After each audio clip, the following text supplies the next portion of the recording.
সেই বিষয়টা দেখেন। এখানে এটা হচ্ছে সব থেকে best way, English to Bangla passage translation. জায়গাটা কেমন? এখানে একটা বাংলা প্যাসেজ দেখা যাচ্ছে, এই প্যাসেজটা থেকে আমরা ইংলিশে অনুবাদ করব। দেখি আমরা পারি কিনা। যদি আমরা এটা করতে পারি, এটা নিয়ে অ্যানালাইসিস করতে পারি, তবেই কিন্তু আমরা এই ল্যাঙ্গুয়েজটা খুব ভালোভাবে কভার করতে পারবো। যেমন দেখেন, আমার নাম রাজু, এটা ট্রান্সলেশন কি হবে? এটা প্রেজেন্ট ইনডেফিনিট টেন্সের একটি বাক্য। আমার নাম Raju, my name is Raju. কিভাবে করলাম? অর্থাৎ প্রথমে এখানে আমি সাবজেক্ট বসিয়েছি, ভার্ব বসিয়েছি, অবজেক্ট বসিয়েছি, ব্যাস। আমি প্রতিদিন সকালে স্কুলে যাই, I go to school every morning. আমি ভাত খাই, আই ইট রাইস, সেই স্কুলে যায়। আমি ছবি আঁকি। অর্থাৎ প্রত্যেকটা বাক্যের আমরা টেন্সটা একটু আইডেন্টিফাই করা শিখবো। আমি প্রতিদিন সকালে উঠে স্কুলে যাই, স্ক্রিন দেখতে পাচ্ছেন? Please let me know that. আমি প্রতিদিন সকালে উঠে স্কুলে যাই। আমরা হচ্ছে বাঙালি মানুষ, তাই তো? আমরা পৃথিবীর যে দেশেই থাকি না কেন, আমাদেরকে এই ল্যাঙ্গুয়েজটা যদি কথা বলতে হয়, ল্যাঙ্গুয়েজটা ভালোভাবে শিখতে হয়, কি করতে হবে? প্রথমে বাংলা সাজাতে হবে আমাদের ব্রেনে। তারপর কিন্তু ওইগুলো ইংলিশে ট্রান্সলেট করে দিলেই কিন্তু বাক্যটা ইংরেজিতে হয়ে গেল। আমরা কিন্তু আগে ইংরেজি করি না, আগে বাংলা করি। দেখবেন এখনো কিন্তু আপনি ইউকেতে থাকেন, যেখানেই থাকেন, রাতের বেলায় স্বপ্নটা মনে হয় বাংলাতে দেখা হয়। স্বপ্ন তো আমরা প্রায়ই দেখি কম বেশি। তো আমরা কি কখনো ইংরেজিতে স্বপ্ন দেখার অভ্যাস কি আমাদের হয়েছে? এখনো হয়নি। এটা সারা জীবন কিন্তু ওখানে থাকলেও কিন্তু হবে না। কেন হবে না? কারণ দেখবেন আমাদের ব্লাডের সঙ্গে মিশে আছে আমাদের এই মাতৃভাষা বাংলা। তো বাংলাটায় আগে আমরা সবকিছু ট্রান্সলেট করব, বাংলা সাজাবো। বাংলা সাজাতে গেলে যেমন দেখেন, এখানে আমি একদিন লিখেছিলাম এই জায়গাটা, আমি ভাত খাই, এটা ট্রান্সলেশন কি হয়? I eat, Right. I eat, I am it. I eat rice, RICE। এটা হচ্ছে আমি ভাত খাই। আর আপনি যেটা বলছেন আই অ্যাম ইটিং রাইস, ওটা হবে প্রেজেন্ট কন্টিনিউয়াস টেন্সের একটা বাক্য, আমি ভাত খাইতেছি। I am, EATING, I am eating rice, RICE। দেখেন, দুইটা বাক্য লিখেছি। একটা হচ্ছে আমি ভাত খাই, আর একটা হচ্ছে আমি ভাত খাইতেছি। খাচ্ছি, কখন খাচ্ছি? এই মুহূর্তে, বর্তমানে খাচ্ছি। তার মানে এটা হচ্ছে প্রেজেন্ট কন্টিনিউয়াস টেন্স। প্রত্যেকটা জায়গায় আগে আমাদেরকে টেন্সটা বের করা শিখতে হবে। এই বাক্যটা কোন টেন্সে আছে। হ্যাঁ ভাইয়া। না, এখানে এক হলে কি হবে দেখেন, আমি এই জায়গাটা খুব ভালোভাবে শিখাতে চাচ্ছি। আমি ভাত খাই, তার মানে কি আমি স্বাভাবিকভাবে খেয়ে থাকি, ওইটা প্রতিদিন আমি খাই।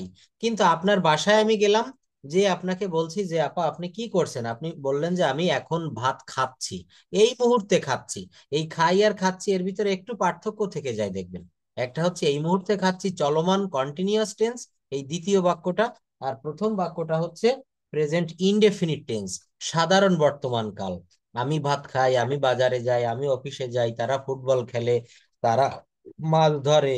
এই বাক্যগুলো অর্থাৎ টেন্স হচ্ছে তিন প্রকার: present tense, past tense, future tense. তো প্রেজেন্ট টেন্সকে আবার চার ভাগে ভাগ করা হয়েছে। তো এরা হচ্ছে এখানে দুইজন, দুইটা টেন্স। প্রেজেন্ট ইনডেফিনিট টেন্স প্রথম বাক্যটা, এই যে বাক্যটা লিখেছি, প্রেজেন্ট ইনডেফিনিট টেন্সের বাংলা কি? সাধারণ বর্তমান কাল। আমরা যাই শিখি না কেন, প্রথমে আমাদেরকে টেন্স ভালো করে শিখতে হবে, তাহলে অন্য অন্য জায়গাটা আমাদের সহজ হয়ে যাবে। Are you okay? তো প্রথমে ওকে। হচ্ছে আমাদেরকে টেন্সটা, এটা দুইটা এক করা যাবে না, এটা কিন্তু আলাদা আলাদা। I eat rice, I play football, I play cricket, I watch TV, এগুলো হচ্ছে সাধারণ ভাবে। দেখেন এই জায়গাটা, তাহলে আমি আবার একটু দেখাই আসবে। আপনি যেহেতু এটা বলে ফেলছেন, এটা হচ্ছে আমরা টেন্সের পার্টে গিয়ে এটা পাবো। দেখেন এখানে ইনডেফিনিট কন্টিনিউয়াস কেমন হয় একটু দেখি, আমরা আজকে কন্টিনিউয়াস টেন্সটা দেখি। আপনি যেটা বলেছেন আই অ্যাম ইটিং রাইস, এই যে practical use of tense part 2, all about continuous tense, perfect and perfect continuous tense. এই জায়গাটা হেয়ার ইউ ক্যান সি, আমরা প্রথমে কন্টিনিউয়াসটা দেখতে পারছি কেমন। প্রেজেন্ট কন্টিনিউয়াস টেন্স, কোনো কাজ বর্তমানে হচ্ছে, কোনো কাজ বর্তমানে হচ্ছে বা চলছে, কেমন? আমি ভাত খাচ্ছি, আমি বাড়ি যাচ্ছি, তারা আমাকে দেখছে, সে ফুটবল খেলছে, তারা মাছ ধরছে, তারা কবিতা লিখছে। কখন লিখছে? এই মুহূর্তে, বর্তমানে। কিভাবে বুঝবেন? বাংলা ক্রিয়াপদের শেষে। কিসের শেষে? বাংলা ক্রিয়াপদের শেষে। আর কোথাও কিন্তু লক্ষ্য করার দরকার নেই। প্রত্যেকটা বাংলা বাক্য থেকে টেন্স নির্ধারণ করতে গেলে আপনাকে ক্রিয়াপদের দিকে লক্ষ্য করতে হবে। কি করতে হবে? ক্রিয়াপদ, বাংলা ক্রিয়াপদের শেষে ইতেছি, ইতেছো, ইতেছেন, সি স সেন এমন থাকে। যেমন দেখেন, আমি একটি চিঠি লিখিতেছি, আমি একটি চিঠি লিখিতেছি, তো বাংলা ক্রিয়াপদের শেষে কি রয়েছে? তেসি রয়েছে। তারপর তারা এসে ফুটবল খেলছে, কি রয়েছে? সায়কারে সে রয়েছে, তারা ফুটবল খেলছে। এই কথাটা দ্বারা কি বোঝায়? বোঝা যাচ্ছে যে আমার চোখের সামনে কেউ এই কাজটা এই মুহূর্তে করতেছে। এটা কিন্তু প্রেজেন্ট কন্টিনিউয়াস টেন্স। প্রেজেন্ট মানে হচ্ছে বর্তমান, তাহলে চলমান বর্তমান কাল। তারা ফুটবল খেলছে, এই বাক্যটার পাস্ট কন্টিনিউয়াস টেন্স কি হবে বলেন তো? তারা ফুটবল, এই খেলছের জায়গায় শুধু বলবেন তারা ফুটবল খেলছিল, অর্থাৎ গতকাল সকাল 10টায় তারা দে ওয়ার প্লেইং ফুটবল। তো আগে বাংলাটা বুঝতে হবে, তারপর ইংরেজি সাজানো যাবে, কোনো সমস্যা নেই। তারা ফুটবল খেলছিল, আমি প্রেজেন্ট কন্টিনিউয়াস কি বলেছি? তারা ফুটবল খেলছে, এই জায়গাটা দেখেন, তারা ফুটবল খেলছে। আর পাস্ট কন্টিনিউয়াস টেন্সে কি বললাম? তারা ফুটবল খেলছিল। আর ফিউচার কন্টিনিউয়াস টেন্স কি হবে বলেন তো? Future, they will playing football. হ্যাঁ, দে উইল না, ওখানে একটা বি দিতে হবে, they will be playing football. They will be, future continuous টেন্সে একটা শ্যাল বি বা উইল বি বসে। আমি ভাত খেতে থাকবো, I will be eating rice. তারা স্কুলে যেতে থাকবে, they will be going to school. তারা ফুটবল খেলতে থাকবে, they will be going playing football. তারা মাছ ধরতে থাকবে, they will be catching fish. আমি একটা কবিতা লিখতে থাকবো, I will be writing a poem. দেখেছেন? একটার গঠন প্রণালী যদি আপনি পারেন, আপনি ওইটা দিয়ে শত শত বাক্য তৈরি করতে পারবেন। এখানে প্রেজেন্ট কন্টিনিউয়াস টেন্সের কিভাবে চিনবো? বাংলা ক্রিয়ার শেষে এইগুলো থাকবে, যে ইতেছি, ইতেছো, ইতেছেন, সি স সেন, এইগুলো। এরপর সাবজেক্ট অনুসারে, নাম্বার পার্সন অনুসারে অ্যাম ইজ আর বসাবো কোন জায়গায়? প্রেজেন্ট কন্টিনিউয়াস টেন্সে। কেমন? আই অ্যাম ইটিং রাইস, এখানে আই এর পরে সাবজেক্টের পরে কি বসিয়েছি? অ্যাম। এই বাক্যটা দেখেন, I am writing a letter, আমি একটা চিঠি লিখছি। হি ইজ ড্রাইভিং এ কার, সে একটা গাড়ি চালাচ্ছে। দে আর প্লেইং ফুটবল। অর্থাৎ এখানে একটি কথা মনে রাখতে হবে, সাবজেক্টের পরে অ্যাম ইজ আর বসবে, তারপর মূল ভার্বের সাথে আইএনজি বসবে, তারপর অবজেক্ট বসবে। কি বলেছি বলেন তো? Subject plus am is are plus ভার্বের ভি ওয়ান এর সাথে ING plus object. Thank you. তাহলে এইভাবে আপনি কয়েকটা বাক্য তৈরি করেন তো। এই যে এখানে তিনটা বাক্য আছে, এই তিনটা বাদে, আমি একটি চিঠি লিখিতেছি, এই জায়গায় আপনি বলতে পারেন আমি একটা কবিতা লিখিতেছি, আমি একটা গান গাইতেছি, আমি একটা উপন্যাস লিখিতেছি, আমি একটা কাজ করিতেছি, আমি একটা অঙ্ক করিতেছি। কি বিভিন্ন ভাবে বলা যায় না? এই সূত্র ঠিক রেখে, গঠন প্রণালী ঠিক রেখে আপনি এখানে অনেক বাক্য তৈরি করতে পারবেন। সাবজেক্ট প্লাস অ্যামিজার প্লাস মূল ভার্বের সাথে আইএনজি প্লাস অবজেক্ট। আমি একটি চিঠি লিখিতেছি, I am writing a letter. আমি একটি গাড়ি চালাইতেছি, I am driving a car. I am driving a car. তাহারা ফুটবল খেলিতেছে, দে আর প্লেইং ফুটবল। এটা কোন টেন্স চলে গেল? Present indefinite tense. এইটা যদি বুঝতে পারেন, পাস্ট, সরি, এটা present continuous tense. Past continuous tense একই রকম, শুধু এই অ্যাম ইজারের জায়গায় আপনাকে দিতে হবে কি বলেন তো? অজয়ের। কি দিতে হবে? অজয়ের। I am writing a letter, I am writing a letter, এটা প্রেজেন্ট কন্টিনিউয়াস টেন্স। এইটাকে পাস্ট কন্টিনিউয়াস টেন্স বানানো যায়, আই অ্যাম, এই জায়গায় পরিবর্তে আই ওয়াজ।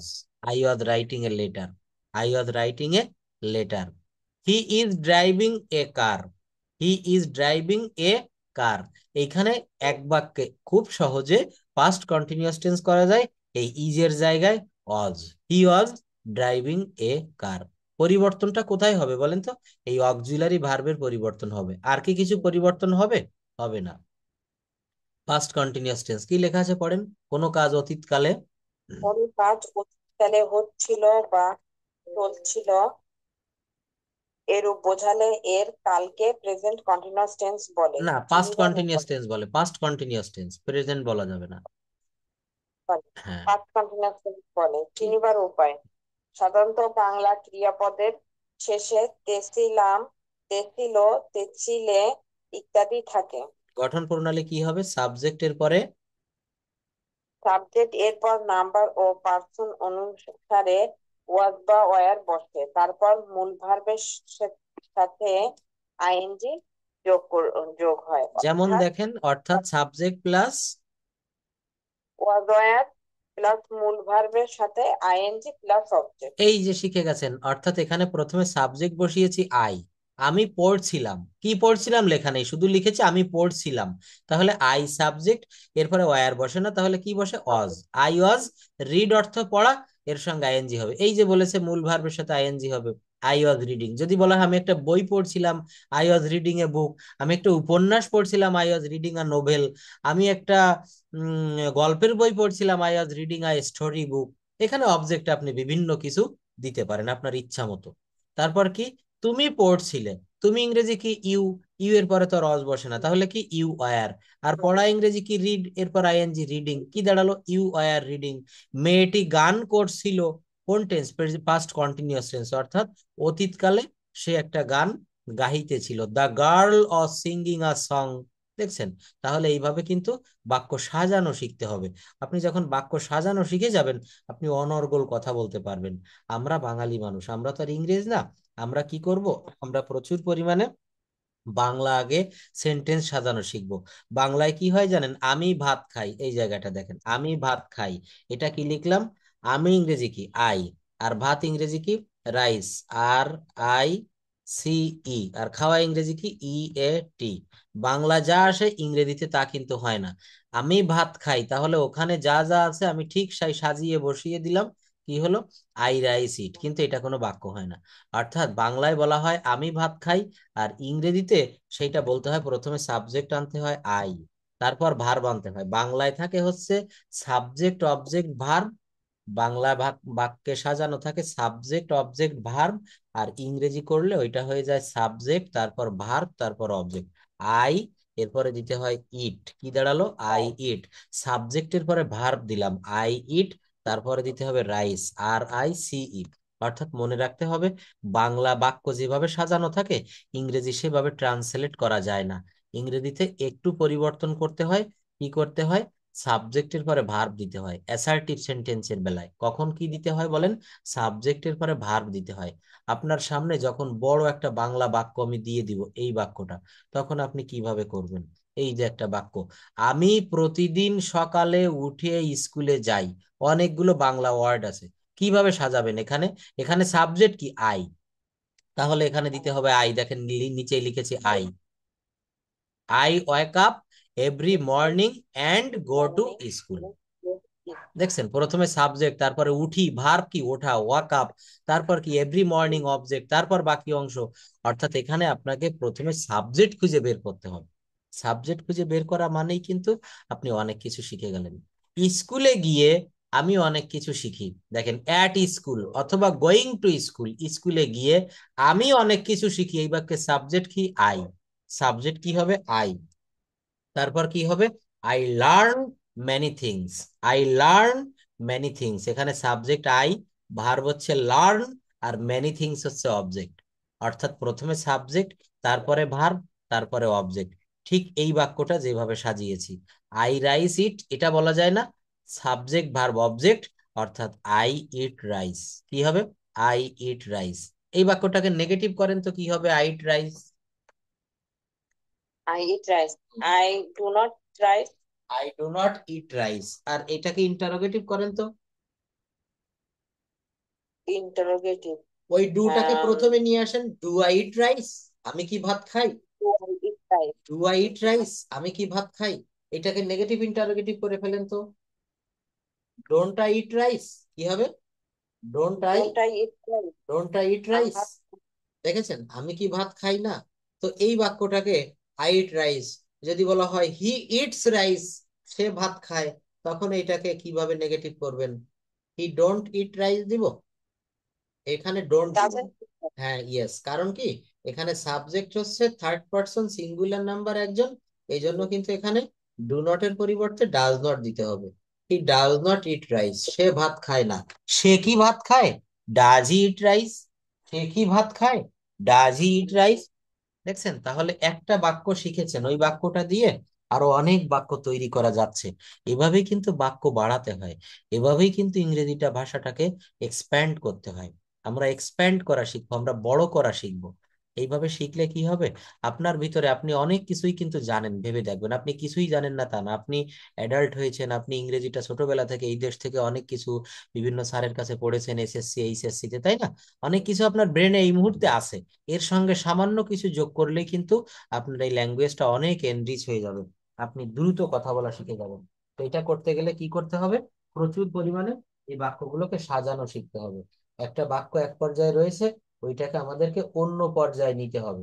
কিভাবে নিতে হবে, সেই সিস্টেমটা হচ্ছে অ্যাফার্মেটিভ বাক্যতে নেগেটিভ করব, নেগেটিভ বাক্যকে ইন্টারোগেটিভ করব, ইন্টারোগেটিভ বাক্যকে আবার নেগেটিভ ইন্টারোগেটিভ করব। তো দেখেন, ফিউচার কন্টিনিউয়াস টেন্স, কোনো কাজ ভবিষ্যৎকালে হতে থাকবে এরূপ বুঝালে তার কালকে ফিউচার কন্টিনিউয়াস টেন্স বলে। বাংলা ক্রিয়াপদের শেষে ইতে থাকবে, ইতে থাকবো, যেমন আমি ভাত খেতে থাকবো, আমি রান্না করতে থাকবো, আমি আমার সন্তানকে পড়াইতে থাকবো, আমি গোসল করতে থাকবো, আমি বাজারে যেতে থাকবো। অর্থাৎ ফিউচার টেন্সে ভবিষ্যৎকালের একটা চলমান ভাব প্রকাশ করতে হবে, ভবিষ্যৎকালের একটা চলমান ভাব প্রকাশ করতে হবে। কিভাবে, সাবজেক্ট প্লাস শ্যাল বি বা উইল বি প্লাস মূল ভার্বের সঙ্গে আইএনজি প্লাস অবজেক্ট। দেখেছেন, খুবই সহজ, একটু মনোযোগ দিয়ে দেখবেন, এই ভাষাটায় দ্রুত কথা বলা যাবে, দ্রুত। I hope and I believe it. আমি করতে থাকবো, আই শ্যাল বি ডুইং। তুমি করতে থাকবে, ইউ শ্যাল বি ডুইং। আমরা তোমার জন্য অপেক্ষা করতে থাকবো, we shall be waiting for you. কি হলো, we shall be waiting for you, আমরা তোমার জন্য অপেক্ষা করতে থাকবো। তাহলে এটা গেল হচ্ছে ফিউচার কন্টিনিউয়াস টেন্স। এইবার আমরা একটু দেখবো কন্টিনিউয়াস টেন্সের স্টেপ অন এর মাধ্যমে হ্যাঁ বোধক বাক্য কিভাবে তৈরি করা যায়, অর্থাৎ অ্যাফার্মেটিভ বাক্য। দেখেন এখানে একটা বক্স দিয়েছি, এই বক্সের চারটা পার্ট রয়েছে, সাবজেক্টের একটা পার্ট, অক্সিলারি ভার্বের একটা পার্ট, ভার্বের পর আইএনজির একটা পার্ট, আর অবজেক্টের, সাবজেক্ট আর অবজেক্ট, শেষে প্রথমে থাকে সাবজেক্ট, শেষে কি থাকে, অবজেক্ট, মাঝখানে দুইটা ভার্ব, একটা অক্সিলারি ভার্ব, একটা মেইন ভার্ব, একটা অক্সিলারি ভার্ব, একটা মেইন ভার্ব। দেখেন এখানে প্রথমে নিলাম আই, কি নিয়েছি বলেন, আই। অক্সিলারি ভার্ব নিলাম অ্যাম, অক্সিলারি ভার্ব কি নিলাম, অ্যাম, কি দাঁড়ালো, আই অ্যাম। এরপর ভার্বের পর আইএনজি দিয়েছি রাইটিং, আই অ্যাম রাইটিং। দেখতে পাচ্ছেন ভালোভাবে, হ্যাঁ হ্যাঁ, দেখতে আই পাচ্ছি। Am writing. এরপর অবজেক্ট কি দিলাম, a letter, I am writing a letter, কি দাঁড়ালো, আমি একটা চিঠি লিখিতেছি। এই বাক্যটাকে আপনি পাস্ট টেন্স করে দেন, তখন অ্যাম কেটে দিয়ে অজ লিখতে হবে, কি হবে, আই অজ, ভার্ব ঠিক থাকবে, হ্যাঁ, I was writing a letter. একই বাক্য আপনি ফিউচার কন্টিনিউয়াস করেন, আই উইল বি, অ্যাম ওয়াজ বাদ দিয়ে কি দিতে হবে, দেখেন এখানে লিখেছি আই উইল বি, কি দিব, আই উইল বি, তারপর কি দিব, I will be writing a letter, আমি একটা চিঠি লিখতে থাকবো। দেখেন একটা বক্স থেকে তিনটা বাক্য করেছি, এখান থেকে আরো 12টা বাক্য করা যায়, কিভাবে বলেন তো? এইটাকে I am writing a letter, এইটাকে অক্সিলারি ইন্টারোগেটিভ করা যায়, প্রশ্নবোধক, কেমন, এই অক্সিলারি ভার্বটা সবার প্রথমে বসাতে হবে, am I writing a letter, আমি কি একটা চিঠি লিখছি, am not I writing a letter, আমি কি একটা চিঠি লিখবো, লিখছি না। দেখছেন, তো আমরা ওইদিকে না যে আমরা আগে এই তিনটা করলাম, I am writing a letter, I was writing a letter, I will be writing a letter. নিচের বাক্যগুলো আপনি একটু করেন তো, নিজে নিজে করতে হবে। We we are, are playing cricket. We were playing cricket, continuous বলেন, পাস্ট কন্টিনিউয়াস কি হবে, উই ওয়ার, ও, we were playing cricket. We will be, we will be playing cricket. হ্যাঁ পরের গুলো বলে যেতে হবে। হ্যাঁ, এখন হচ্ছে ওই অ্যাফার্মেটিভ বলবো। হুম। না, উই আর, অ্যাফার্মেটিভ অত দূরে যাওয়া লাগবে না, আপনি এবার ইউ দিয়ে বলেন, উই হয়ে গেছে তো, এবার ইউ দিয়ে তিনটা বাক্য বলেন। আচ্ছা ঠিক আছে। You are driving a car. You are driving, driving a car. You will be driving a car. দেন হি দিয়ে বলবো। অবশ্যই হি সি দিয়ে বলতে হবে। He is সিংিং a song. সে গান গায়। And she was joining the party. না না না, ওই নিচেরটাই চলে আসছে, সরি। নিচে আসা যাবে না, ওই লেভেলে বলতে হবে। He was singing a song. He will be singing a song. সে একটি গান করবে, এরকম হবে। He will be singing a song. সে একটি গান করবে। She is joining the party. সে একটি সে পার্টিতে জয়েন করবে। She was joining the party. সে পার্টিতে ছিল, হুম। সে পার্টিতে জয়েন ছিল। হুম। এটা এন্ড এটা হচ্ছে ছিল না, হ্যাঁ, এইভাবে বলতে হবে। She is joining the party, সে পার্টিতে যোগদান করছে। কোন টেন্স? Present continuous. এবার ইজের বদলে ওয়াজ দিতে হবে। She was joining the party, সে পার্টিতে যোগদান করিতেছিল। আর she will be joining the party, সে পার্টিতে যোগদান করিতে থাকবে। অর্থাৎ ফিউচার কন্টিনিউয়াস টেন্স। দে দিয়ে করতে হবে। They are drawing a picture, they were drawing a picture, they will be drawing a picture. সিস্টেমটা কি বুঝতে পেরেছেন? অর্থাৎ আপনাকে এখান থেকে একটা, এখান থেকে একটা, আর এখান থেকে দেখেন আমি মার্ক করে দিয়েছি। হ্যাঁ ভাই, আপনার আমি বাংলাটা শোনাচ্ছি যে আমি এর কথাটা মানে আমি যখন বলতে যাব হ্যাঁ, হ্যাঁ। তখন বাংলাটা এটা বলতে বুঝে আমি পারতেছি কিনা, হ্যাঁ হ্যাঁ, তো আপনি বলেন, এখানে বলেন, নিজে নিজে ইংরেজি বলেন আর বাংলাও বলেন, আমি ধরিয়ে দিব, বলুন, বলেন। হুম। এটাই বলবো আপনার পিঙ্ক কালারের হ্যাঁ, হ্যাঁ, এই পিঙ্ক কালার এটা বলেন। They are drawing a picture. They are drawing a picture. তারা একটি ছবি আঁকবে। তারা এরকম। হুম, হুম। এরা ঠিক, তারা একটা ছবি আঁকবে, এটা কোনটা বলছেন? আপনি যদি প্রথমটা বলেন এমন হবে, they they are are drawing drawing a a picture, এর অর্থটা হবে তারা একটা ছবি আঁকিতেছে, অর্থাৎ প্রেজেন্ট কন্টিনিউয়াস, বুঝছেন? একটা পিকচার। দেখেন, আমার কথাটা শোনেন ভালো করে। প্রেজেন্ট কন্টিনিউয়াস হলে সে, সি, সেন এমন থাকবে, আঁকিতেছে, খাইতেছে, চলিতেছে, যাচ্ছে, লিখছে। অর্থাৎ ভার্বের পরে আইএনজি দিলে প্রেজেন্ট কন্টিনিউয়াস টেন্সে চলমান ভাব বোঝায়। সেখানে কি থাকে? তেসি, তেসো, তেসেন। তিনি বাড়ি আসিতেছে, তিনি ছবি তিনি সাঁতার কাটিতেছে, এইগুলা। আর যখন পাস্ট কন্টিনিউয়াসে হবে, they were drawing a picture, এটার বাংলা গিয়ে দাঁড়াবে তারা একটা ছবি আঁকিতেছিল। অর্থাৎ পাস্ট টেন্সে অতীতকালে কোনো একটা সময়ে কাজটা করিতেছিল। যখন they will be drawing a picture, তখন কি হবে? তখন হবে তারা একটা ছবি আঁকিতে থাকবে, তারা একটা ছবি আঁকিতে থাকবে। তারপর এটা বলেন। Rana is reading run a, book. Rana একটা বই পড়িতেছে। পড়িতেছে, থ্যাংক ইউ। তারপর Rana was, Rana was reading a book. Rana একটা রানা বই একটা পড়িতেছিল, পড়িতেছিল, হ্যাঁ এবার হয়েছে। তারপর Rana will be, reading a book. Rana একটা রানা বই পড়িতে থাকবে, পড়িতে থাকিবে, ধন্যবাদ। আর ইট দিয়েও সেই একই রকম হবে। ইট ইজ ইটিং রাইস, ইহা খাচ্ছে, বা এখানে কারো নাম দিতে পারেন। Rana is eating rice, Rana ভাত খাচ্ছে। রানা ওয়াজ ইটিং রাইস, বা রানা ভাত খাচ্ছিল। Rana will be eating rice, Rana ভাত খেতে থাকবে, খেতে থাকবে, খেতে থাকবে। হ্যাঁ, বাংলাটা বুঝতে হবে, খেতে থাকবে। এই যে তিনটা বাক্য না, এই তিনটা বাক্য আপনি একটু দেখে ফেলেন। এই তিনটা বাক্য দেখলে আপনার মুখস্থ হয়ে যাবে। কি? I am singing a song, আমি একটা গান গাইতেছি। আমি একটা গান গাইতেছি, কখন গাচ্ছি? বর্তমান কালে। I was singing a song, am এর বদলে ওয়াজ দিয়ে দিলাম। আমি একটি গান গাইতেছিলাম, প্রথমে লিখেছি গাইতেছি, প্রেজেন্ট কন্টিনিউয়াস। আর পাস্ট কন্টিনিউয়াস টেন্সে গান গাইতেছিলাম। দেখেন, লাম, লেম, ল, লেন এগুলো কখন থাকে? পাস্ট টেন্সে থাকে। তো যেহেতু এটা পাস্ট কন্টিনিউয়াস টেন্স, আমি একটা গান গাইতেছিলাম। তারপর কি? I will be singing a song, আমি একটা গান গাইতে থাকবো। গান গাইতে থাকবো। এই তিনটা একটু মনে রাখেন, গাইতেছি, গাইতেছিলাম, গাইতে থাকবো। অর্থাৎ present continuous tense, past continuous tense, future continuous tense. দেখেছেন? তাহলে এইবার এখান থেকে আরো করা সম্ভব। কিভাবে? স্টেপ 2 এর মাধ্যমে না বোধক বাক্য তৈরি করব। তো এখানে কি করতে হবে? অক্সিলারি ভার্বের সাথে নট বসাতে হবে। অক্সিলারি ভার্ব কোনটা?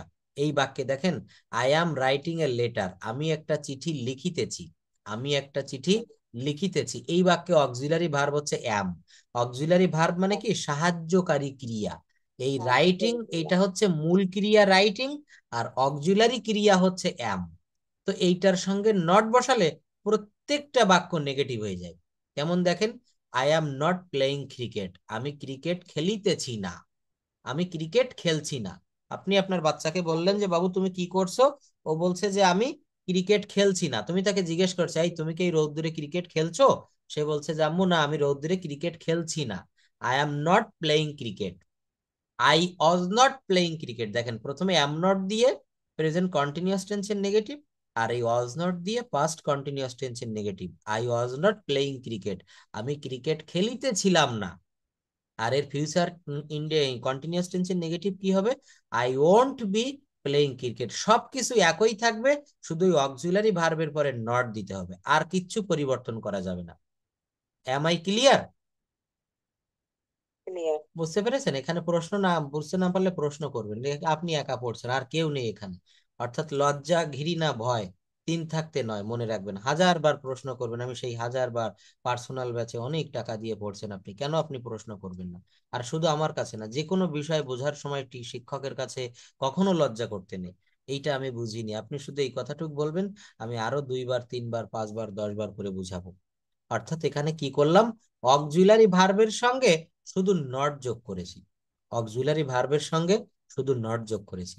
একই দেখেন আরো 3টা বাক্য। ইউ আরেন্ট বা you are not driving a car, তুমি একটা গাড়ি চালাইতেছো না। You are not driving a car, তুমি একটা গাড়ি চালাইতেছিলে না। আর হ্যাঁ, you won't be driving a car, তুমি একটা গাড়ি চালাইতে থাকবে না। উইল নট কে এখানে লিখেছি ওন্ট, আর এই উইল নট বি রয়েছে, এটাকে একত্রে বললাম ওন্ট বি। এই ওন্ট বি ভাবলে এটা থাকলে আমরা জানি যে এ কোথা থেকে আসলো, কিন্তু এটা হচ্ছে উইল নট কে ওন্ট বলা হয়, ওন্ট লেখা হয়। তো দেখছেন, তাহলে আমরা অ্যাফার্মেটিভ থেকে কত সহজে নেগেটিভ করলাম। এই বাক্যগুলো বাংলা সহ পড়ে ফেলেন তো, এই যে আই এম নট প্লেইং, এই বাক্যগুলো দেখবেন অনেক কাজে দেবে, পড়েন। I am not, not cricket, বাংলাটাও আমি পড়েন। Cricket hmm. খেলতেছি না। হুম। I wasn't playing for cricket, hmm. আমি ক্রিকেট খেলতেছিলাম না। হুম। I won't be playing cricket, আমি ক্রিকেট খেলতে থাকবো না। হুম। Would you aren't driving a car, hmm. তুমি গাড়ি চালাইতেছ না। হুম। We weren't driving a car, তুমি গাড়ি চালাইতেছিলে না। হুম।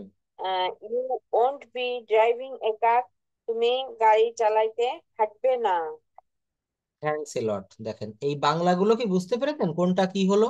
আমি ক্রিকেট খেলিতেছি না, আর পাস্ট কন্টিনিউয়াস টেন্সের নেগেটিভ কি হবে? আমি ক্রিকেট খেলিতেছিলাম না, অর্থাৎ পাস্ট কন্টিনিউয়াস টেন্স, অতীতকালের নেগেটিভ। আর ফিউচারের নেগেটিভ কি হবে?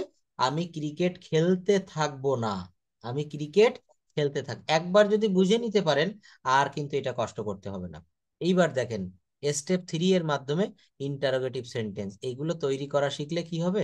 আমাদের এই যে জায়গাটা ট্রান্সলেট তৈরি করতে হবে, ট্রান্সলেশন। আমার নাম রাজু, আমি প্রতিদিন সকালে স্কুল। থাকে হুম। ঘন্টাও একটু যদি মানে আমার একটু কভার করে দিয়ে আপনি সবার সাথে যখন নেন, ওদের সাথে তো আমি অতটা পেরে উঠি না, আসলে দেখেছি ওরা পারে সেন্টেন্স না, ভালোই তৈরি এই জন্য করতে তো পারে। আপনাকে আজকে এই টাইমে পড়াচ্ছে। এখন আমি চেষ্টা করব যে এই এই টাইমটায় পড়াতে, তাহলে আপনি নিজের মতো করে বুঝতে পারবেন, প্রশ্ন করতে পারবেন। ওই ব্যাচে আপনি না করলেও হবে, আপনি দেখি বিকেলে যদি টাইম পাই, এই বিকেলেই আমি নিব। 3 দিন এই টাইমে আমি নিব, ঠিক আছে? আর যদি ব্যাচেও করতে চান সেটাও করেন, সমস্যা নাই। কিন্তু এই বিকেল টাইমটাই তো আমি আমি আপনি তো বলছিলেন এই টাইমে হলে তো মনে হয় ভালো হয় নাকি? হুম। হাতে আমার তো আবার এপ্রিলের থেকে আমার আবার কাজ শুরু হয়ে যাচ্ছে। ও আচ্ছা আচ্ছা তখন আচ্ছা। আমি তখন শুধু আপনি আমার এই টাইমটাই শুধু পাবেন, আর পাবেন না। তা সে এপ্রিলে এই টাইমেই আচ্ছা, পড়াবো, আমরা সমস্যা নতুন নেই। এ- হয় আমাদের এখন কষ্ট হচ্ছে, যেমন? কাজ না করলে ঘর ভাড়া দেওয়া খাওয়া দাওয়া খুব কষ্ট হচ্ছে। ও আচ্ছা আচ্ছা, কত ডলার ঘর ভাড়া দিতে হয়? এখন প্রায় বাংলাদেশ 1.5 লাখ টাকা। ওরে বাবা, সে তো অনেক টাকা। আর টোটাল ওখানে এখন খাওয়া? থেকে আমরা ওই 1.5 লাখ টাকা রুমেই চলে যাবো, বুঝছেন। ও, তাহলে তো ওখানে হিউজ ইনকামও করতে হয়, অন্তত 4000 5000 ডলার ইনকাম না করলে, বা আরো বেশি ইনকাম না করলে তো সমস্যা। কাজ দেয় না, বুঝছেন। তাই? আর আমার তো বাচ্চা আছে ছোট ছোট দুইটা, বুঝছেন। ও। ওদের দেখাশোনা নিয়ে আমিও ফুল টাইম কাজ করতে পারিনি, কিন্তু এখন একটা পরিস্থিতি হয়ে দাঁড়াইছে, আমি কাজ না করে আমার সংসার আর চালাতে পারবো না। এখন ওর আব্বু বলেছে আমরা ওই হ্যারোতে চলে যাব, আমি দেখবো। ওর ওই যে ওর আপুরে বললাম না, ও 15 ঘন্টা বাইরে থাকে। 15 ঘন্টা? হ্যাঁ। ও। তা কিন্তু ওই টাইমটা যদি ওর বাচ্চারে দেয়, হুম। যে টাইমটা ও বসে থাকে, হুম। হুম, সেই টাইমটা ও যদি বাচ্চাটা দেখে তাহলে আমি কাজ করে আসতে পারবো। ও আচ্ছা আচ্ছা, আমার ঠিক আছে। বাচ্চা দিয়া গোসল করানো এইটুকু করলেই না। তো এপ্রিল থেকে, আমি এপ্রিল তো আর প্রায় চলে এসেছে, এপ্রিল থেকে এই 3টায় বাংলাদেশ টাইম, এই 3টায় পড়তে পারবেন তো? হ্যাঁ পারবো। আচ্ছা ঠিক আছে, তো আমি এই টাইমটাই আপনাকে দেওয়ার চেষ্টা করব, আমি দেখি সময় হয়তো বের করতে পারবো। তো দেখেন যে বিষয়টা সেটা হচ্ছে অনেক কষ্ট করে প্রবাসে আছেন, এখন এই ল্যাঙ্গুয়েজটা ভালো করে কভার করতে হবে যেন ওখানে একটা ভালো জব বা ভালো একটা কাজের ব্যবস্থা নিজে নিজে করে নেওয়া যায়। বা ইংলিশটা জানলে কিন্তু ওখানে, বিশেষ করে ইংলিশটা জানলেই শুধু হবে না, ওদের উচ্চারণটা কিন্তু একটু ভিন্ন, অর্থাৎ অ্যাকসেন্ট, ব্রিটিশ অ্যাকসেন্টে কিভাবে ওরা উচ্চারণ করে এটাও দেখাবো, এটাও কিন্তু একটু শিখতে হবে। কারণ ব্রিটিশ অ্যাকসেন্টে দেখবেন ওদের অ্যাকসেন্টটা, আমেরিকান অ্যাকসেন্টটা কিন্তু আলাদা। ওদের, আমাদের দেখবেন এখানে নোয়াখালীর অঞ্চলের লোকেরা যেভাবে কথা বলে, খুলনা যশোরের লোক কিন্তু সেইভাবে কথা বলে না। বলে কি? তো এই যে উচ্চারণ ভঙ্গিমাটা, এটা আমেরিকানরা, ইংরেজ, ব্রিটিশরা, এই যে ইউকে তে এরা যারা যেভাবে ইংরেজি বলে, আমরা কি সেভাবে বলি? বলি না, আমরা আমাদের মতো করে ইংরেজি বলি, my name is Raju, I wake up every morning and go to school, কিন্তু ওরা এই বাক্যগুলো অনেক দ্রুত বলে, কেমন জানি শুনতেও একটু অন্যরকম লাগে, লাগে না? তো ওইভাবেই কিন্তু আপনাকে শিখাবো, ওইভাবেই আপনি শিখতে পারবেন, দেয়ার ইজ নো প্রবলেম। আমাদেরকে স্লো। হ্যাঁ হ্যাঁ হ্যাঁ, ওরা বুঝতে পারে যে এরা অন্য দেশ থেকে, ভিন্ন দেশ থেকে এসেছে এবং এরা বাঙালি, তখন ওরা কিন্তু আমাদের সাথে ওই সেইভাবে স্লো বলে বলে বুঝাই দেয়, নাকি? এবং হ্যাঁ ওখানে, হ্যাঁ, ওখানে এখন ওয়েদারটা কেমন? খুব ঠান্ডা। আজকে তো 8 ডিগ্রি। সে কি, আর আমাদের এখানে তো ফ্যান চালাতে হচ্ছে 3টা 4টা। দেখছেন ওইটাই পার্থক্যটা গরম কোথায়? দিন, বুঝছেন, একটু গরম পড়লে আমাদের মোটা হয়ে গেছে শরীর। আমার ছেলের খুব ঠান্ডা, ওরে বাবা, সারাটাক্ষণ সর্দি কাশিতে জড়িত থাকে। আচ্ছা যাই হোক, তো দেখেন এটা আমরা কি করলাম, এখানে আমাদের বাংলা থেকে ইংলিশে ট্রান্সলেট করা শিখতেছি, যে আমাদের পড়াশোনার মান ভালো রাখতে অনেক নিয়ম মেনে চলা হয়, ভবিষ্যতে আমি ডাক্তার হতে চাই। এই বাক্যগুলো কিভাবে করেছি, my name is Raju, tense সাজিয়ে সাজিয়ে, ওই যে কেবল দেখালাম প্রথমে সাবজেক্ট, তারপরে ভার্ব, তারপরে অবজেক্ট, এটা আপনিও পারবেন। My name is Raju, I walk up every morning and go to school, at school I learn my many things, our teachers always help us. Many rules are followed to maintain the quality of our studies. In future, I want to become a doctor. দেখেছেন এখানে কিন্তু উত্তরটা দেওয়া আছে, এই sheet আপনাকে পাঠাই দিচ্ছি, এটা আপনি পিডিএফটা দেখে, এই বাংলাটা দেখে, পরেও একটা বাংলা প্যাসেজ রয়েছে দেখেন, আমরা প্রতিদিন স্কুলে যাই, স্কুলে পড়াশোনার পাশাপাশি আমরা খেলাধুলা করি, এগুলো আপনি নিজে নিজে মুখে একটু বলবেন, এগুলো রেকর্ড করবেন ফোনে, দেখবেন তারপরে কেমন শোনা যায়, আমাকে একটু সেন্ড করবেন, এটা আমি দেখে দিব, শুনে দিব যে কোথায় ভুল যাচ্ছে। এখানে নিচের অ্যান্সার স্ক্রিপ্টটাও দেওয়া আছে, we go to school every morning along with studying, পড়াশোনার পাশাপাশি উই অলসো প্লে গেমস, আমরা খেলাধুলা করি, teachers guide us in the right direction, rules are always followed in our school, আমাদের স্কুলে নিয়ম কানুন অনুসরণ করা হয়। তো দেখেছেন এটা কিভাবে করলাম, টেন্স জানতে হবে, ভয়েস চেঞ্জ জানতে হবে, মডাল জানতে হবে, সেমি মডাল জানতে হবে, এগুলো যখন জেনে যাবেন তখন আপনি এই বাক্যগুলো নির্ভুলভাবে তৈরি করতে পারবেন। তো এর আগে আমরা যে জায়গাটায় ছিলাম, যে আমরা টেন্স দেখতেছিলাম, আমরা কি দেখেছি, আমরা টেন্স, অর্থাৎ এখানে দেখলাম যে এই যে একটা বক্সের মাধ্যমে কিভাবে নেগেটিভ করব। এবার স্টেপ 3 এর মাধ্যমে আমরা ইন্টারোগেটিভ করা শিখবো। ইন্টারোগেটিভ শব্দের অর্থ কি বলেন তো? প্রশ্নবোধক। প্রশ্নবোধক বাক্য তৈরি করতে অক্সিলারি ভার্বকে সবার আগে নিয়ে আসবো, কোথায় নিয়ে আসবো বলেন? অক্সিলারি ভার্বকে সবার আগে নিয়ে আসবো। অর্থাৎ প্রথমেই অক্সিলারি ভার্ব, দেখেন এ ইউ এক্স, অর্থাৎ অক্সিলারি ভার্ব, তারপর কি, তারপর সাবজেক্ট, তারপর মূল ভার্বের পর আইএনজি, তারপর অবজেক্ট। যেমন দেখেন, is he going to the market, সে কি বাজারে যাইতেছে? Was he going to the market, সে কি বাজারে যাইতেছিল? Will he be going to market, সে কি বাজারে যেতে থাকবে? এখানে কঠিন কোনো বিষয় না, এখানে আপনি, এই বাক্যটা কিন্তু আমরা শিখে এসেছি, হি ইজ গোয়িং টু মার্কেট, এটা অ্যাফার্মেটিভে ছিল, সে বাজারে যাচ্ছে, প্রেজেন্ট কন্টিনিউয়াস টেন্সের affirmative, he is going to the market. এটাকে যখন ইন্টারোগেটিভ করবেন, এই যে হি ইজ, এটা লিখেছিলাম না, ইজটাকে সবার প্রথমে নিতে হবে, একটু উল্টিয়ে দিতে হবে, is he going to the market, was he going to the market, will he be going to the market. কি বুঝতে পেরেছেন? অক্সিলারি ভার্বটা সবার প্রথমে দিতে হবে, বাদ বাকি সবকিছু ঠিক রাখতে হবে। এই এক্সাম্পল গুলো পড়ে ফেলেন তো, কি কি আছে, is he going to the market, going to the market, সে কি বাজারে যাইতেছে, যাইতেছো, যাইতেছে, হ্যাঁ যাইতেছো, হ্যাঁ মানে যাইতেছে। এমনটা হবে, ওখানে একটু ভুল হয়েছে, সে কি বাজারে যাচ্ছে বা যাইতেছে, হ্যাঁ সো হবে না, সে হবে। তারপর পড়েন। Was he going to the market, সে কি বাজারে যাইতেছিল। হ্যাঁ। Will he be going to the market, সে কি বাজারে যেতে থাকবে। ও, বিটা আর ওই প্রথমে আসবে না, হুম হুম will হুম আসবে। হুম। ওই উইল বিটা আর একসঙ্গে, উইল বিটা একসঙ্গে আসে না, অর্থাৎ প্রথমে অক্সিলারি ভার্ব আসে, তারপর সাবজেক্ট আসে। উপরের বাক্যটা দেখেন, প্রথম বাক্য, is he going to the market, প্রথমে কি বসিয়েছেন, ইজ, তারপর কি দিয়েছেন, সাবজেক্ট হি। এখানেও তাই, প্রথমে অক্সিলারি ভার্ব উইল, তারপর সাবজেক্ট দিতে হবে ইউ। আমরা অনেকে এটা ভুল করে ফেলি, will be he driving a car, will be he এমনটি লিখে ফেলি, উইল বি ইউ, কিন্তু না, এখানে প্রথমে অক্সিলারি ভার্ব উইল, তারপর সাবজেক্ট দিতে হবে ইউ, তারপর be driving a car. Will you be driving a car, তুমি কি গাড়ি চালাইতে থাকবে, তুমি কি গাড়ি চালাইতে থাকবে। আমরা কখনো ভুলেও কিন্তু এটা লিখবো না will be he, will be he, আমরা এখানে উইল দিয়েই তারপরে সাবজেক্ট বা কর্তা নিয়ে আসবো, এখানে যেমনটি করেছি। Will you be driving a car, তুমি কি গাড়ি চালাইতে থাকবে, will you be driving a car, তুমি কি গাড়ি চালাইতে থাকবে। এবার স্টেপ 4 এর মাধ্যমে আমরা দেখব নেগেটিভ ইন্টারোগেটিভ বা প্রশ্ন না বোধক বাক্য কিভাবে তৈরি করা যায়। এটাও খুব সহজ, দেখেন। প্রথমে কি দিতে হবে, অক্সিলারি ভার্বের সাথে নট দিতে হবে। কি দিতে হবে, অক্সিলারি ভার্বের সাথে নট দিতে হবে। তারপর কি দিব, তারপর হচ্ছে সাবজেক্ট দিব, তারপর ভার্বের পর আইএনজি, তারপর অবজেক্ট। একটা উদাহরণ দেখেন, এই যে am I not reading a book, আমি কি একটা বই পড়ছি না। এই অ্যামটা কি দেখেন এখানে এই সংজ্ঞার সঙ্গে মিলে যাবে।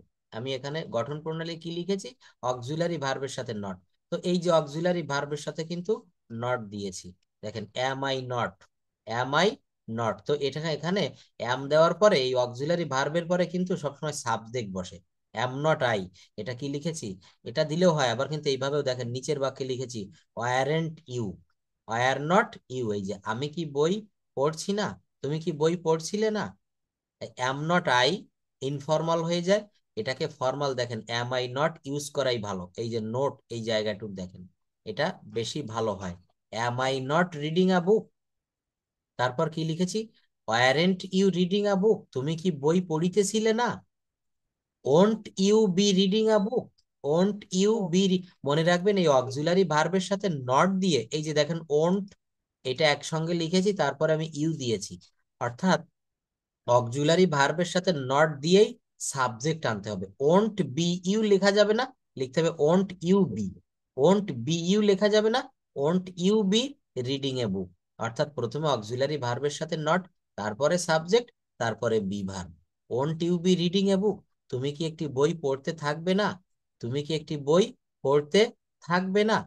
এই বাক্যটা যদি বুঝতে দেখেন, এখানে একটা বাক্য দিয়ে কিভাবে আমরা অনেক সেন্টেন্স সাজাতে পারি। আমি খেতে পছন্দ করি, তাহলে পছন্দ করা ইংরেজি কি হবে, লাইক, পছন্দ করা ইংরেজি কি, লাইক, লাইক। আমি খেতে পছন্দ করি, আই লাইক ইটিং। তুমি আই খেতে পছন্দ ইটিং, করো, তুমি খেতে পছন্দ করো, শুধু আই এর জায়গায় সাবজেক্ট ইউ দিয়ে দেন, you, you like eating.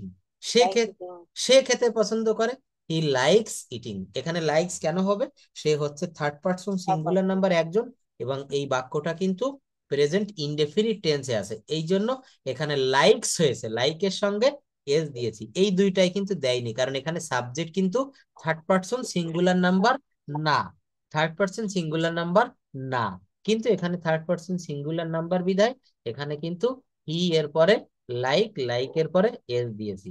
I like eating, you like eating, he likes eating.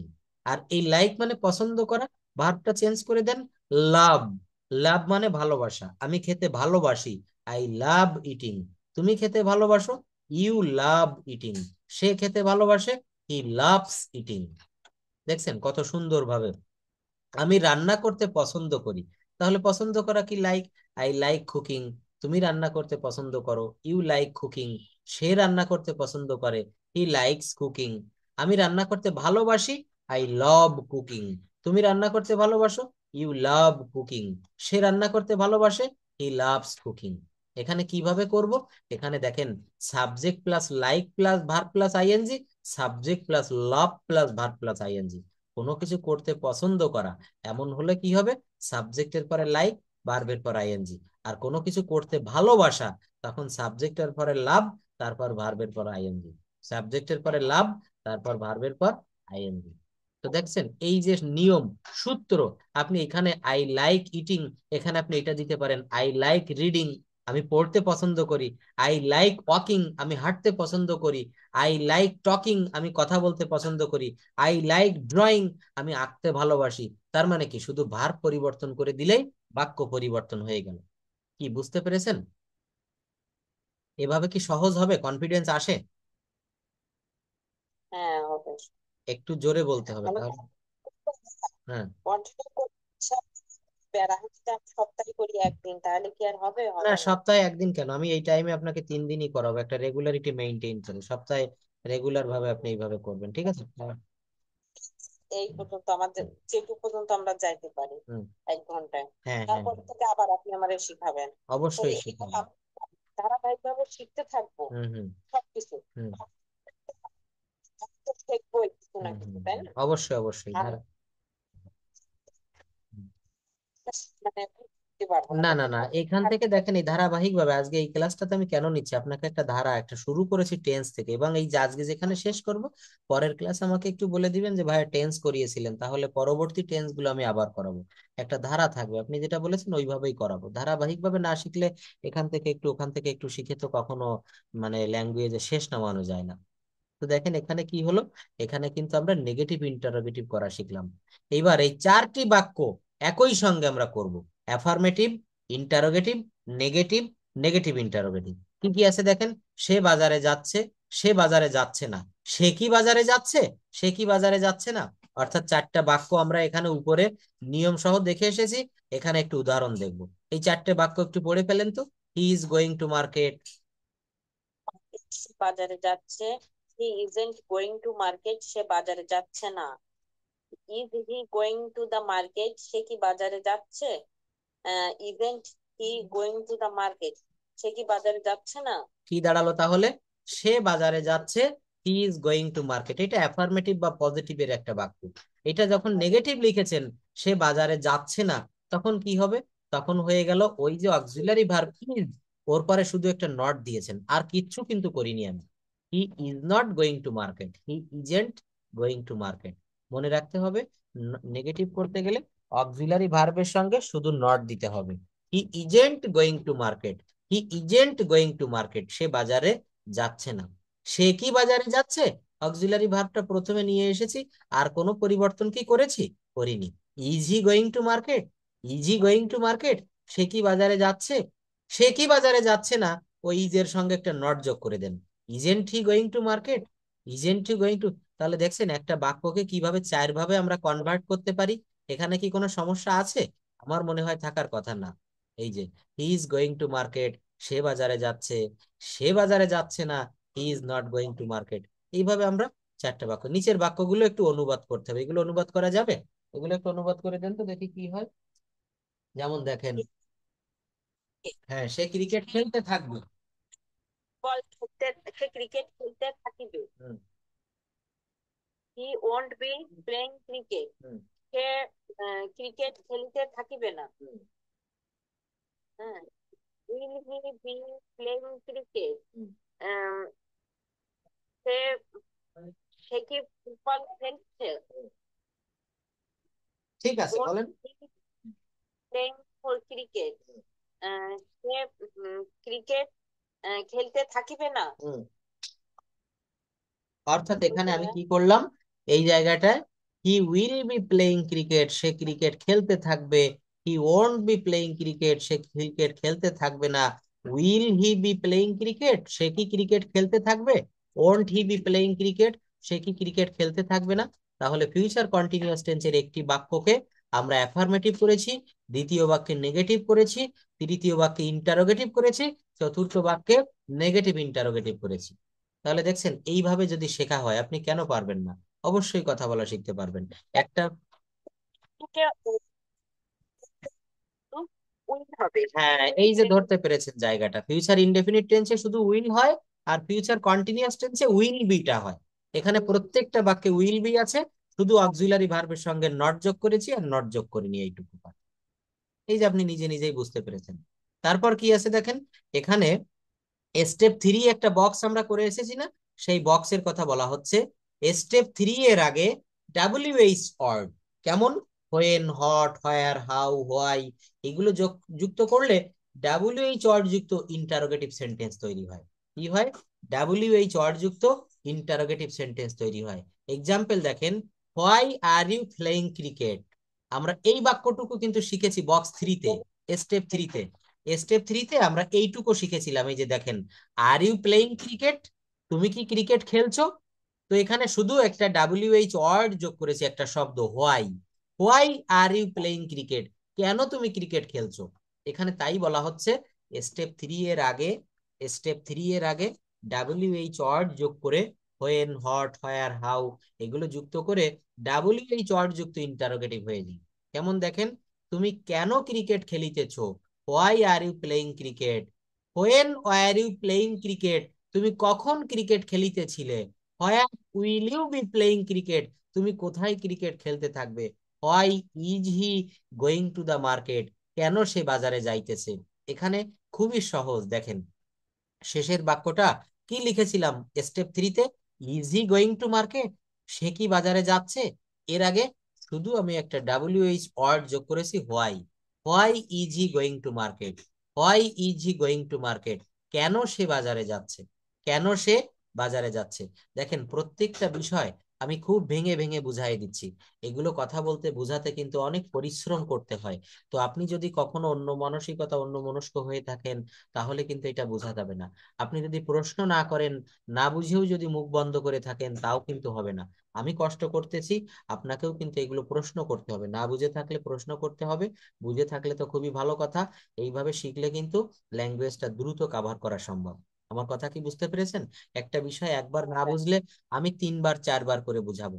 তো এই জায়গাটা আশা করি বুঝতে পেরেছেন। ইন্টারোগেটিভের আগে শুধু একটা ডাব্লিউএইচ ওয়ার্ড যুক্ত করে আমরা ডাব্লিউএইচ যুক্ত ইন্টারোগেটিভ করেছি। এইবার দেখেন পারফেক্ট টেন্স, কোন perfect tense? Present perfect tense. Present perfect tense কেমন হয় বলতে পারবেন? একটা বাংলা বাক্য বলেন তো যে এটা প্রেজেন্ট পারফেক্ট টেন্স হয়, একটা বাংলা বাক্য বলেন। আমি ক্রিকেট খেলেছি, কি করেছি? আমি আমি ক্রিকেট আম- খেলেছি। আমি খেলেছি। এটা সাধু ভাষায় বললে হয় আমি ক্রিকেট খেলি আছি, সে ইংরেজি শিখি আছে, আমি একটা গাড়ি চালিয়েছি। দেখেন এখানে 3টা বাক্য বলেছি, অর্থাৎ উই হ্যাভ প্লেড ক্রিকেট। দেখেন এই এক্সাম্পল থেকে কিন্তু আমি গঠন প্রণালীটা লিখে দিতে পারি কিভাবে। প্রথমে সাবজেক্ট হচ্ছে উই, লেখা যায় প্রথমে সাবজেক্ট বসে, তারপর সাবজেক্ট অনুসারে হ্যাজ বা হ্যাভ বসে, তারপর ভার্বের ভি 3 ফর্ম বসে, তারপর অবজেক্ট বসে। ভার্বের ভি 3 ফর্ম বসে, তারপর অবজেক্ট বসে। We have played cricket, we have played cricket, আমি ক্রিকেট খেলেছি। আমি ইংরেজি শিখেছি, আই হ্যাভ লার্নড ইংলিশ। আমি একটা গাড়ি চালিয়েছি, আই হ্যাভ ড্রিভেন এ কার। কি হলো? সাবজেক্ট প্লাস হ্যাজ বা হ্যাভ, সাবজেক্ট প্লাস হ্যাজ বা হ্যাভ প্লাস ভার্বের ভি 3 ফর্ম প্লাস অবজেক্ট। কি কঠিন কোনো কিছু বলেছি? বলিনি। প্রথমে সাবজেক্ট বসাতে হবে, সাবজেক্ট অনুসারে আপনাকে হ্যাজ বা হ্যাভ বসাতে হবে, সাবজেক্ট অনুসারে হ্যাজ বা হ্যাভ বসাতে হবে, তারপর ভার্বের ভি 3 ফর্ম বসাতে হবে। এই ড্রিভেন কোথা থেকে এসেছে? ড্রাইভ শব্দের অর্থ গাড়ি চালানো।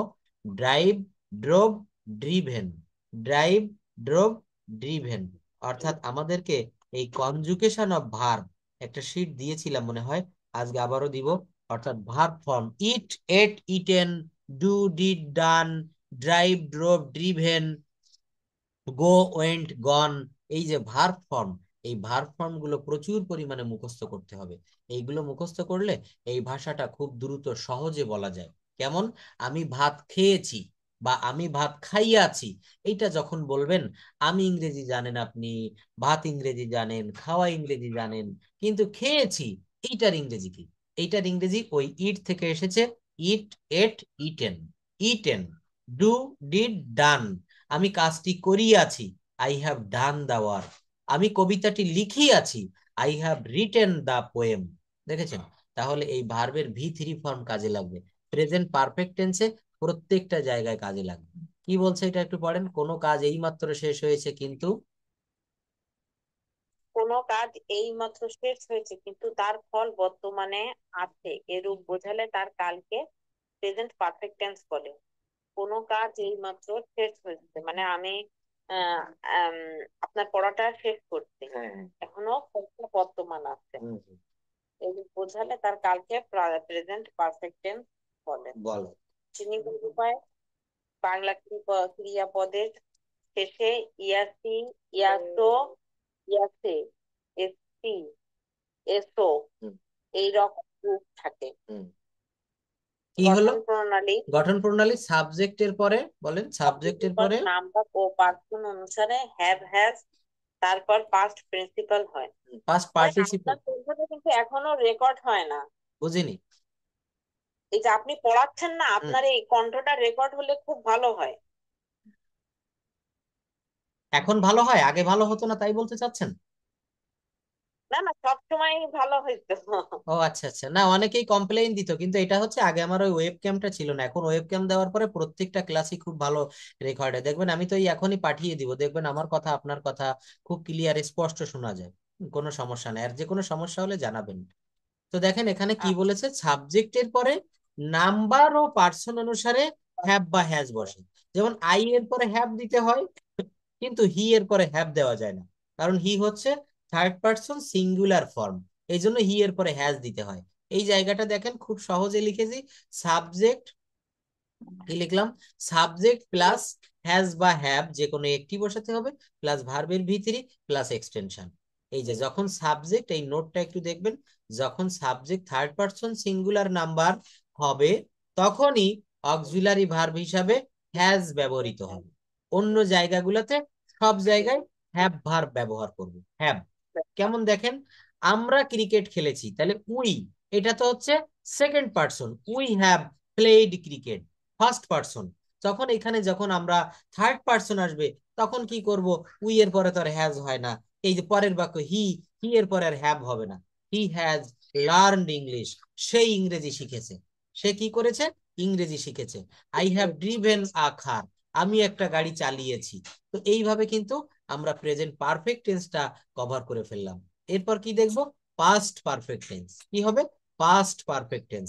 অতীতকালে একটি কাজের পূর্বে আরেকটি কাজ সংগঠিত হয়েছিল।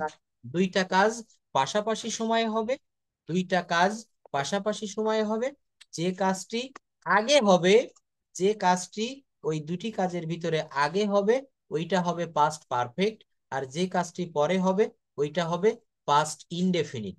যেমন দেখেন, গঠন প্রণালী কিভাবে করব, যে কাজটি আগে হয় সেইটির পাস্ট পারফেক্ট, অর্থাৎ মূল ভার্বের পাস্ট পার্টিসিপেল ভি3 এবং এর পূর্বে হ্যাড বসে। মনে রাখবেন, পাস্ট পারফেক্টের নিয়মে করতে গেলে ওই বাক্যটার ভিতরে, ওই অংশটুকের ভিতরে হ্যাড এর ব্যবহার করব। যে কাজটি পরে হয় সেইটা পাস্ট ইনডেফিনিটের নিয়মে হয়। পাস্ট ইনডেফিনিটের নিয়মটা আমরা সবাই জানি, সাবজেক্ট প্লাস ভার্বের ভি2 প্লাস অবজেক্ট। ডাক্তার আসার পূর্বে রুগীটি মারা গেল। ডাক্তার আমার বাড়ি এসে পারেনি, তার আগে আমার রিলেটিভ মারা গেল। কি বললাম, ডাক্তার আসার আগে রুগীটি মারা গেল। কোন কাজটা আগে হচ্ছে, রুগী মারা গেল, ওইটাকে আপনাকে হ্যাড বসাতে হবে। ওইটা পাস্ট পারফেক্টের নিয়মে ওখানে হ্যাড ব্যবহার করবেন। কেমন দেখেন, দ্য প্যাশেন্ট হ্যাড ডাইড। এখানে ডাইড কেন দিলাম, এই যে বলেছি যে ওই পাস্ট পারফেক্টের নিয়ম অনুসারে ওখানে ভার্বের পাস্ট পার্টিসিপল ফর্ম, অর্থাৎ যেটাকে ভার্বের ভি3 বলা হয়। দেখেন, the patient had died, the patient had, এরপরে ভার্বের ভি3 ডাইড দিয়েছি। তাহলে কি, ডাক্তার আসার আগে রোগী মারা গেল। আগে ইংরেজি কি, বিফোর। বিফোর মানে আগে, বা ভালোভাবে বলা হয় পূর্বে। The patient had died before. এইবার কি, ডাক্তার আসা, এইটুকু আপনি পাস্ট ইনডেফিনিটের নিয়মে করবেন। দ্য ডক্টর কেম, কাম থেকে এসেছে কেম। কোনো সমস্যা থাকা কথা না। কি বললাম, অতীতকালে দুইটা কাজ হবে পাশাপাশি সময়ে, যে কাজটি অপেক্ষাকৃত আগে হবে ওইটা পাস্ট পারফেক্টের নিয়ম অনুসারে করব, ওখানে ভার্বের ভি3 ব্যবহার করব, ওখানে হ্যাড ব্যবহার করব, ওখানে হ্যাড ব্যবহার করব। তারপর এই বিফোর বা আফটার ব্যবহার করব। তো যেহেতু এখানে ডাক্তার আসার পূর্বে রুগী মারা গেল, পূর্বে ইংরেজি হচ্ছে বিফোর, সেইটা দিলাম। আর পরে আরেকটা অংশ থেকে যাচ্ছে, দেখেন এই যে দুই কালি দিয়ে দুইটাই করেছি, অর্থাৎ ডাক্তার আসা, এইটা ডাক্তার এসেছিল, এটা কি হবে? দা ডক্টর খেইম। দা ডক্টর খেইম, অর্থাৎ ডাক্তার এসেছিল, তার আগে আমার রুগীটা ইন্তেকাল করে গিয়েছিল। তাহলে the patient had died before the doctor came, মাঝখানে বিফোর বা আফটার থাকবে, দুই পাশে দুইটা বাক্য থাকবে, একটি হবে পাস্ট পারফেক্টের নিয়মে, একটি হবে পাস্ট ইনডেফিনিটের নিয়মে। পরের বাক্যটা দেখেন, একই সিস্টেম একই নিয়ম, শুধু কিন্তু এখানে একটু উলট পালট করে দিয়েছি। কি দিয়েছি দেখেন, এখানে আমি লিখেছি দা ডক্টর কেম, আগে লিখেছিলাম কি, এখানে এই যে ডাক্তার আসার পরে, সরি, রুগী মারা যাওয়ার পরে ডাক্তার এসেছিল। রুগী রুগী মারা যাওয়ার পরে ডাক্তার এসেছিল। তাহলে এখানে কি করতে হবে, এখানে আমার যে বাক্যটা পাস্ট পারফেক্ট সেইটাই হ্যাড ব্যবহার করতে হবে। দেখেন, দা পেশেন্ট হ্যাড ডাইড, এখানে কিন্তু একটু হ্যাড বাক পড়ে গিয়েছে, হ্যাড ডাইড, HAD, এবার ঠিক আছে, দা পেশেন্ট হ্যাড ডাইড। এই যে দা ডক্টর কেম, এটা কিন্তু পাস্ট কেম। ইনডেফিনিটের নিয়মে হয়েছে, ডাক্তার এসেছিল। কেন এখানে পাস্ট ইনডেফিনিট করলাম? কারণ দুইটা কাজের ভিতরে এই ডাক্তার কেম, দেখেন ডাক্তার, এই যে রুগী মারা যাওয়ার পর ডাক্তার এসেছিল, তাহলে ডাক্তার এসেছিল কখন? রুগী মারা যাওয়ার পরে। এটা করতে হবে পাস্ট ইনডেফিনিটের নিয়মে, এখানে হ্যাড দেওয়া যাবে না, এটা সিম্পল পাস্ট ইনডেফিনিট, দা ডক্টর কেম। তারপর কি, এই যে ডাক্তার আসার পর, রোগী মারা যাওয়ার পর, পরে ইংরেজি কি? After. The doctor came after the patient had died. The patient had died, রুগী মারা যাওয়ার পরে ডাক্তার এসেছিল। মনে রাখবেন, যে কাজটি আগে সংগঠিত হবে ওইটাকে হ্যাড ব্যবহার করতে হবে। The doctor came after the patient had died. এইবার করব হচ্ছে ফিউচার পারফেক্ট টেন্স। কোনটি দেখব? Future perfect tense. ভবিষ্যতে একটি কাজের পূর্বে আরেকটি কাজ সংগঠিত হয়ে থাকবে, এটাও কিন্তু কেবল যা শিখালাম হুবহু একই রকম, শুধু এখানে কি ব্যবহার করতে হবে একটু দেখে নিব। ভবিষ্যতে একটি কাজের পূর্বে আরেকটি কাজ সংগঠিত হয়ে থাকবে, এরূপ বুঝালে এর কালকে ফিউচার পারফেক্ট টেন্স বলে। ফিউচার পারফেক্ট টেন্স বলে কেমন?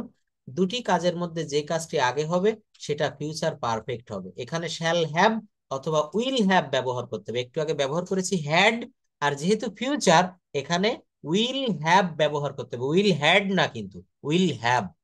অর্থাৎ সাবজেক্টের পর পার্সন অনুসারে শ্যাল হ্যাভ অথবা উইল হ্যাভ। তো এই শ্যাল হ্যাভ না দিলেও চলে, ইদানিং কালের গ্রামার বইতে সব জায়গায় উইল এর ব্যবহার বেশি দেখা যায়। তো এখানে আমরা কি বলবো, এখানে আমরা কিন্তু এটা বলতে পারি যে উইল হ্যাভ, সাবজেক্ট অনুসারে পার্সন অনুসারে উইল হ্যাভ বসবে, তারপরের ক্রিয়ার পাস্ট পার্টিসিপল অর্থাৎ V3 বসবে। বৃষ্টি আরম্ভ হওয়ার পূর্বেই আমরা বাড়ি পৌঁছাই, বৃষ্টি শুরু হলো তার আগে গিয়ে আমরা ঘরে উঠলাম, কি হবে? উই শ্যাল হ্যাভ অথবা we will have reached home. দেখেন রিচ এর পরে ইডি যোগ করেছে, এটা কিন্তু past participle form V3। We shall have reached home before it rains, অর্থাৎ একটি হবে হচ্ছে ফিউচার পারফেক্টের নিয়মে, আরেকটি হবে কিন্তু প্রেজেন্ট ইনডেফিনিটের নিয়মে। ইট রেইনস, দেখেন এটা কিন্তু প্রেজেন্ট ইনডেফিনিটের নিয়ম। মনে রাখবেন, এখানে অতীত ভবিষ্যৎকালে দুইটা কাজ পাশাপাশি সময় হবে, যে কাজটি আগে হবে ওখানে শ্যাল হ্যাভ বা উইল হ্যাভ প্লাস ভার্বের V3, আর যে কাজটি পরে হবে ওইটা পাস্ট ইনডেফিনিটের নিয়মে। এই যে আমরা বাড়ি পৌঁছাই, কোন টেন্স? Present indefinite. ভবিষ্যতে কোনো নির্দিষ্ট সময়ে কোনো কাজ সম্পন্ন হয়ে থাকবে বুঝালে ফিউচার পারফেক্ট টেন্স হয়। আমি বিকাল 5টার মধ্যে কাজটি শেষ করে ফেলবো। I shall have, I shall have finished the work by 5 p.m. By 5 p.m. অর্থাৎ এই বাক্যটুকু হয়েছে ফিউচার পারফেক্টের নিয়মে। কোনটুকু? I shall have finished the work by 5 p.m. এইটা হয়েছে প্রেজেন্ট ইনডেফিনিটের নিয়মে। দেখেছেন? নোটটা একটু মনে রাখতে হবে। অতীতে কোনো কাজ সম্পন্ন হয়ে থাকবে অনুমান করা হলে ফিউচার পারফেক্ট টেন্স, ইতোমধ্যে সেই কাজটি করা হয়ে থাকবে। তোমরা হাজী মোহাম্মদ মহাসিনের নাম শুনিয়া থাকবে, you will have done, sorry, you will have heard the name of Haji Mohammad Mohsin. এই যে ইউ উইল হ্যাভ হার্ড, এই হার্ড কোথা থেকে এসেছে? হেয়ার থেকে এসেছে, হেয়ার মানে শোনা। তোমরা হাজী মোহাম্মদ মহসিনের নাম শুনিয়া থাকবে, you will have heard the name of Haji Mohammad Mohsin. তো দেখেন, এই যে বাক্যগুলো আজকে শিখালাম এর প্রত্যেকটি বাক্য খুবই ইম্পর্ট্যান্ট। এর প্রত্যেকটি বাক্য কিন্তু আপনার ডে টু ডে লাইফে প্র্যাকটিক্যালি ব্যবহার করতে হবে। সে বাজারে যাচ্ছে, আপনার হাজবেন্ড যখন বাজারে যাচ্ছে বলবেন সে বাজারে যাচ্ছে, কি হবে? He is going to market. সে বাজারে যাচ্ছে। সে বাজারে যাচ্ছে না, এই অক্সিলারি ভার্বের পরে নট দিতে হবে, he is not going to market. He is not going to market, সে বাজারে যাচ্ছে না।